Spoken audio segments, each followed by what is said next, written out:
Munich security কনফারেন্সে জয়শঙ্কর আমেরিকার পররাষ্ট্রমন্ত্রী মার্কো রুবিওকে যা বললেন তা শুনে গোটা বিশ্ব এখন স্তম্ভিত। আমেরিকার চাপে কি অবশেষে রাশিয়া থেকে তেল কেনা কমিয়ে দিচ্ছে ভারত?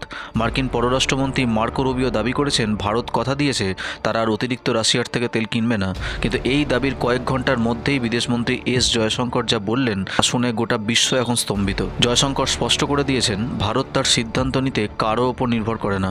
তিনি বলেছেন ভারত স্বতন্ত্রভাবে নিজের সিদ্ধান্ত নেবে, তাতে অন্য কেউ একমত হোক বা না হোক। তিনি আরও মনে করিয়ে দেন যে ভারতের বিদেশ নীতি কোনো নির্দিষ্ট সরকার নয়, বরং ভারতের দীর্ঘ রাজনীতির ঐতিহ্যের অংশ।